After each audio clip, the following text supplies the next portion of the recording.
Kanus aman ka malipay, kanang hugaw ang imong palibot o limpyo? Maayo kay dili day mo mga buangon. Basta normal ka nga tao, malipay gyud ka basta limpyo ang imong palibot. Nya hugaw gani mura kag saputon, maguol, hasol imong pananaw. Nang lang limpyo gyud. Ang Ginoo mao sad iya sad tang limpyuhan. Mao na ang templo iyang gilimpyuhan.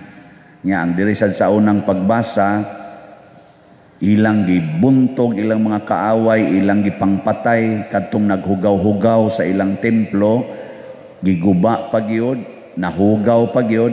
Nya paghuman dayon ilang gi-restore, ilang giayo, ilang gilimpyuhan, giilisa nila ang altar, gibag-o nila. 40 nilang lipaya, 8 kaadlaw silang nagpista. Kay 40 nilang lipaya nga limpyo nindot ng ilang templo. No na kini siya usa ni siya ka ilhanan ba nga hugaw gani ang atong kinabuhi, wa gid tay kalipay. Basta hugaw atong kinabuhi. Unya limpyo gani atong kinabuhi, malinawon gyud ta. Naay mi text nako nagpatambag, daghan-daghan naman na silang magpatambag, wa pa gyud ko kahumagbasa sa nagpatambag. Bahala nagmatay mo de.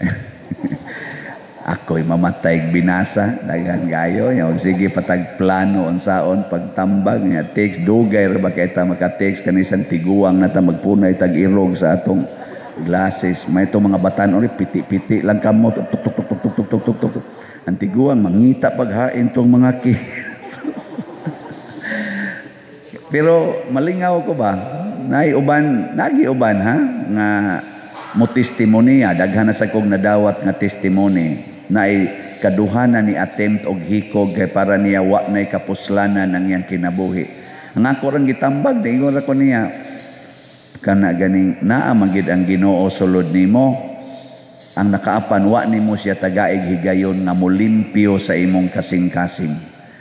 Sunda lagid siya. Sa unsaon ako pagsunod niya pader, nako paminaw niya. Sa unsaon man pagpaminaw nako, sige paminaw na akong misa kana akong wali. Hutda nagpaminaw, daghan kay na sa YouTube. Sige na siya paminaw. Ingon ni siya nako pader, mura na jud kog naadik og paminaw. Nausab gyud kay akong kinabuhi pader. Sa una wa nakoy paglaom, karon nabag-o gyud akong paglaom. Nya kadtong bana nako pader nga didto nagapuyo siyang kabit, mag-ulian na biya panagsa pader. Mag-ulian ako no panagsa nako unya. Giunsa man ni ay lang sa kay dali-dali ay panagsaan lang usa. May nalanto makatilaw siya panagsa. Ingon ko, unya unsa na may imong gibati? Siya, suko biyag ko pader, hiubos biyag ko niya, pero tungod sa imong mga wali, nabag-o gyud ang akong pagtan-aw sa akong bana. Maluoy na ko niya pader nga wa gyapon siya kailag Ginoo. Tanawa, kanindot no. Awa mo nindot Kamong mga asawa og naa mo nang sitwasyon na di mo nindutan. Kaduha na gud siya nag-attempt og hikog, unya karon nabag-o na siya. Nya ang iyang bana nga sa una wa gi uli-uli tuan nagiskabit, giabando na sila. Wa gani kuno siya tabangi sa iyang mga pag-atiman sa ilang anak, nagibilin pila to kabuk, upat pati to kabuk. Perti jud kunong lisura, karon mag-ulian nagpanagsa siguro mga once a month, inana no. Kaysa una tibok tuig, wahi uli-uli, di mo pakita, di gay mangumusta, karon mo uli na, basig dangtan nag mga 3 ka tuig, twice a month na ano nga dangta na sa glaing 2 ka tuig, basig every week na, once a week, dangta na mga 15 ka tuig, every day na gina. Okay, masakit to naman. Paralyzed naman, anak naman na magpuyo sa inyo, sikaw na sa atiman diha, limpyo siyang ihi, sa iyang mga hugaw, limpyo diha kay mauna na, permanente na ng imo. Nya sa may imong bation kon mulimpyo na kas imong bana nga buangon kayo. Malipay ka dili.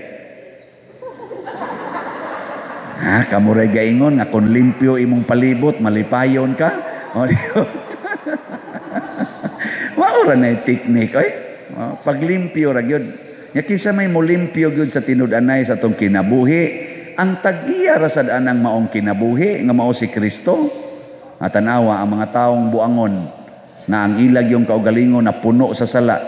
Mga pari para bagyod, mga pari kadto mga magtutudlo sa balaod ni Moises, ang mga Parisiyo, mga leader sa mga Hudiyo nga kadto bang kauban nilang Judas sa una ba, mga kaliwat natong Judas sa unang pagbasa nga siging simba sa templo. Pag abot ng Kristo, ila ng patyon si Kristo. Nganuman, kini manggong ilang 8 ka adlaw nga pagsimba niya maghalad sila sa Ginoo, niabot yung panahon nga nahimo ng negosyo. Negosyo na ba? Kanang adto na silang mamaligya, adto na mag-ilis og kwarta. Kaya ng mga Hudiyo, nagika naman sa lain-laing mga nasod, lain-lain sa silang currency. Ilisan nga to, naay ginansya, nahimo ng marketplace, nahimo ng murag merkado ang templo. Motong gilimpyuhan ni Kristo, sa inyo man ang gihimong taguanan sa mga tulisan. Unsa man ang tulisan? Awa mo kailag tulisan. Manguha gina sila kwarta gituyo ana. So kanang tao nga nahigugmas kwarta, kanang tao nga kwarta gihuna-huna, kana tulisan na. Usahay tulison kana sa atubangan, kana ding tigpa 5-6. Kanang 5-6 ba? Di ba tulis man sa atubangan? Sunan ka na 1,000 nimo mahimo dayong pila na inig sunod buwan? Ang 1,000 ba? Pila na igsunod buwan, ana? 1 tulis na kag 200. Sunang ana. O niya, igabot o sa katuig. Pila naman ang 1,000 o di ni mo mabayran. Nga kada buwan, 200 may patong. O, tanawa. Di ba, inig tapos tuig. Ang imong bayranan. Ang interest, ang gipatong, dako pas imong gihuwaman. Nga inighuwam ra ba nimo gikuhaan ang daan? Tulis lagi gyud sa atubangan lagi. Oh nya, lipay mo na. O ay mo dangop diha. Pangayo sa inyong silingan, ingos Kristo, ay mo pangutang pangayo kay naay mga taong mga tulisan nga ang imong problema sa kwarta himuo nilang negosyo. Himuo nilang income generating business ang imong problema sa kwarta. Muna karon ang mga ATM sa mga nagtrabaho, tuanas kamot sa mga nag 5-6. Hugaw, mga tulisan ang ilang kasing-kasing. Malipayon na sila. Tanawan ang nagpa 5-6, malipayon ba? Kusmod kay naong. Tanawang pari, nga wa magpa 5-6. Sige lag kolekta. Ay sus, malipayon kayo. Oh, lingian ay mong tupad be. Lingian. Ingna nagpa 5-6 ka? Ingna. Oy, yung gani. Oh, ato sa nang negosyo no tulisan ka. Tulisan. Basta ka nang nahigugmas kwarta, tulisan na. Kanang magsigig paningil ang mga utang, tulisan na. Kanang magsigig pangigi ang iya mga yuta, kanang mga kural, mga unsa diha, mga tanom, kana tulisan na. Ngano man, nganong mangigi man kaana, nga di man na imo, hinatag man as Ginoo.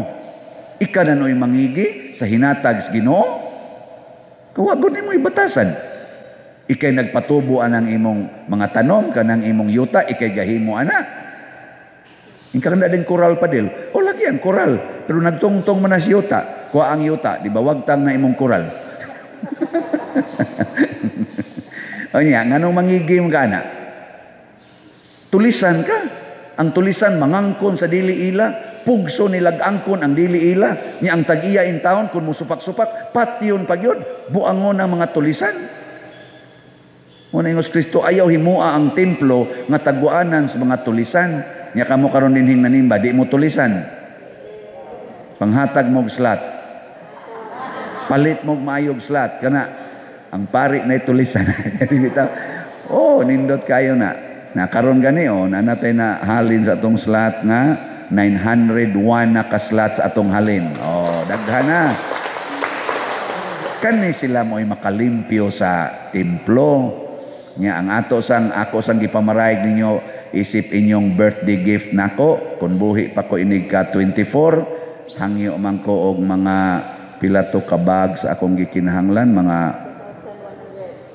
pila to 2,100 ka bags na tag 5 kuan 5 kilo o na ko'y nadawat rong mga 681 ka bags o di ba pakyapon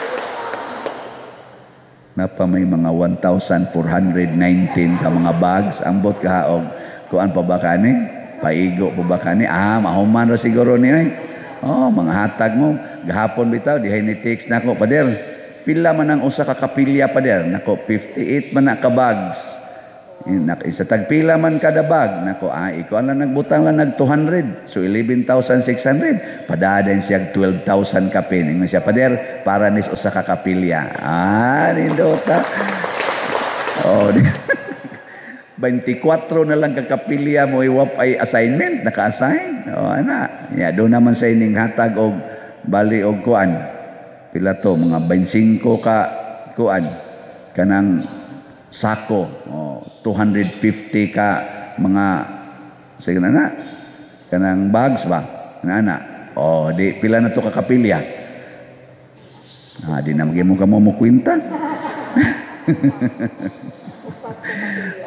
na siya nang lipay rasad ko nga naimot ako di mako kahatag ngadto nila pila ra man ang akong stipend nga tag 30,000 ra man na kada semana nya ako man ang ihatag sa palit slot, palit sa ato diring mga personnel ako man sana silang bahinan kay ug di sa duwa na sila di man sa ko kadupa-dupa di ako ra nang ibalik ngadto nila mao na nga malipayon kay ko di habitay gahapon nagmisa ko nya niingon dayon tong akong mga kaila ba nga karaan silang kaila ba karon pa mi nakita-kita siya Father ni bata man ka ako tira pikan ti karon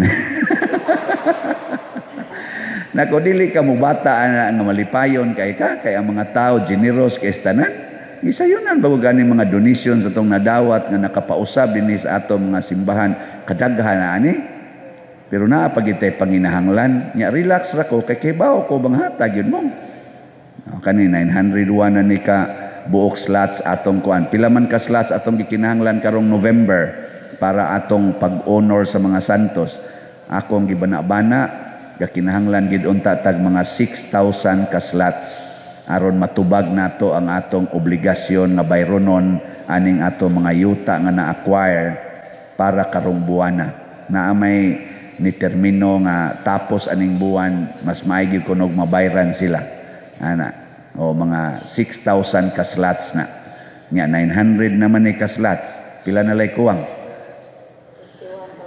5,100 nya kaya ka na nato hangtod pizza 30 Nobyembre kung mangangko lang gid mog slot diha nga tag 1,000 kada semana si Arog dili ni mahurot 6,000 ra gud ka slots ang gikinahanglan karong November nya ini ka December sad lain na sad nga mga 10,000 tunotong ilang akong bana-bana adto na sa January mahurot gining 60,000 tingali mga February siguro hurot na ni di ba di matubag na ni tanan natong panginahanglan once and for all project nya unsa may mahitabo sa atong simbahanan malipay ta o maguol malipay gid ta kay kining tanan natong gibuhat samas gibuhat nila ni Judas mao ang pagpanindot og ang paghimo sa atong simbahanan nga mas makahuluganon o mas nindot gamiton tungod kay naa natay lugar nga kamitingan naa natay lugar nga kasimbahan nga nindot unya kaparkingan diha kaagian hangtod sa sunod natong mga kaliwatan kay kamo mga tiwasuno naman kay na inyong naong jutay na lang tuig ipuno ninyo og nako wa na mga 20 30 ka tuig ikan karon hurot-hurot na ta pero kining atong gihimo karon kining atong gibuhat karong pagpamalit aning mga yuta pagtukod aning mga structures nga kinahanglanon kay simbahan sa mas kumbento social halls ug kanang atong grounds diha ang pagpataod natog solar system mga 30 ka tuig magsigi na gid na siyag benepisyo sa atong mga sumusunod. Ug anha sad sila madasig kini mga bata karon o mga batan-on moingon sa na sila sundon sa nakong gibuhat nilang papag mama kay sila'y nakapanindot aning simbahana ampingan sa dinamo. Kini sila si Judas diri sa unang pagbasa, di man ni si Judas Iscariote, mga kaliwat ni nilang David, nilang Solomon nga mihandom sa kanindot sa gibuhat sa ilang ginikanan, nagula sa ilang dugo aron ilang padayunon. Kita sad produkto sadta sa kinabuhi ni Hesus sa mga apostoles nga nagpakamatay para sa atong kaluwasan, para niining pagtukod niining simbahan. Muna magsigi sa tag-share sa atong mga bahandi. Ako doon ako'y target nga karong kutob sa akong birthday, ika-24, makadonate ko o makapalit ko og 58 ka slots. Kay 58 years old naman ko kung moabot pa kong 24. So, ibaw mo pila na akong napalit. Pangutan, Aster Nara. Oy, nakapalit na kog 43 ka slots. So, na, daghan-daghan na. Ug buhi pa ko sunod simana, 15 na lang ka slots ang kuwang. Di ba? Na akong challenge, 58 slots sa akong kinabuhi. Kana, sa karon lang nakutob akong birthday. Nga, magsige pa man kog challenge na hangtod matapos ang 60,000. Di. Basig, ubay-ubay dyan kong mada. Nya sa sunod, ug mamatay na ko, akong kalag mo bisita din makaingon jud ko kapalit kog slot ani. Nya moingon San Pedro to, di ka kasod. Kang paria ka kay buangon kay kastanan. Ana ko, palit kog slot. Moingon din na San Vicente, op. Nyor, ayaw kuan nyor kay dako kay nagnapalit nga slot dito. Nya baga pa jud kay nagnaong mangayo sa mga tao. Muna nyor, ako'y magpabaga sa kong naong, pasudla in taon ng buangon nga pari. So day ko dito, San Vicente. San Vicente. Ting, salamat ting ha. Ninduta ka no, magkita ming San Vicente dito, tungod akong pagpalit og slot. Magkita din taaning mga 15,000, more than 15,000 katao nga namalit og slots din Magkita ta dito sa langit. Ninduta ka no? Maapil na ta sa November 1 celebration. All Saints Day. Di ba? Kanindot, palit na mo.